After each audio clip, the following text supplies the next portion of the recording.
Wow, Messi, incrível Argentina. Estou completamente আর্জেন্টিনার comeback দেখে অবাক পুরো বিশ্ব, অবাক ক্রিস্টিয়ানো রোনালদো নিজেই।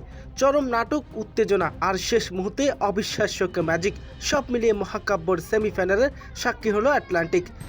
আর্জেন্টিনার এই নাটকীয় প্রত্যাবর্তন নিয়ে শুরু হয়ে গেছে তুমুল ঝড়। বিশ্বের বিভিন্ন প্রান্তে সাবেক বর্তমান ফুটবলাররা মেসিকে প্রশংসাও ভাসাচ্ছেন।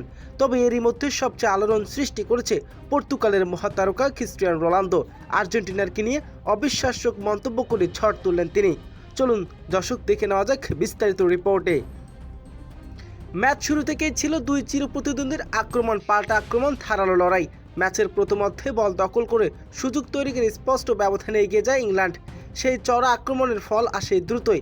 ম্যাচের প্রথম গোলটি করেন ইংল্যান্ড। 1-0 গোলে পিছিয়ে পড়ার পর কিছুটা চাপে পড়ে যায় আর্জেন্টিনার।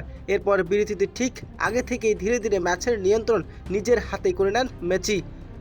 দ্বিতীয় অর্ধে মাঠে নামেন অন্য এক আর্জেন্টিনার অধিনায়ক লিওনেল মেসি। নিজের অভিজ্ঞতা আর সাধারণত ফুটবল বুদ্ধিমত্তার পরিচয় দিয়ে মাঠের নিয়ন্ত্রণ একাই বুঝে নেন। ম্যাচের টার্নিং পয়েন্ট আসে মেসির পা থেকে। তার নিখুঁত দুটি এসিটে বদলে দেয় ম্যাচের ভাগ্য।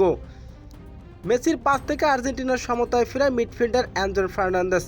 নির্ধারিত সময় ঠিক মুহূর্তে লাউতারো মার্টিনেজ বল চালে জড়ায় আর্জেন্টিনাকে এনে দেয় অবিশ্বাস্য জয়। পুরো ম্যাচ জুড়ে আর্জেন্টিনার পারফরমেন্স এবং সুযোগ কাজে লাগিয়ে নিখুঁত দক্ষতায় ছিল এই জয়ের মূল চাবিকাঠি। আর এই জয়ের মাধ্যমে 2022 সালের সাফল্য টানা দ্বিতীয়বারের বিশ্বকাপে জায়গা করে নিল আর্জেন্টিনার। ম্যাচ শেষ হওয়ার পর থেকেই সামাজিক যোগাযোগের মাধ্যমে আর্জেন্টিনার নাটকীয় প্রত্যাবর্তন নিয়ে শুরু হয়ে গেছে তুমুল ঝড়। বিশ্বের বিভিন্ন দ্বারপ্রান্তে সাবেক বর্তমান ফুটবলাররা মেসিকে নিয়ে প্রশংসাও ভাসাচ্ছেন। তবে এরই মধ্যে সবচেয়ে আলোড়ন সৃষ্টি করেছে পর্তুগালের মহাতারকা ক্রিস্টিয়ানো রোনালদো।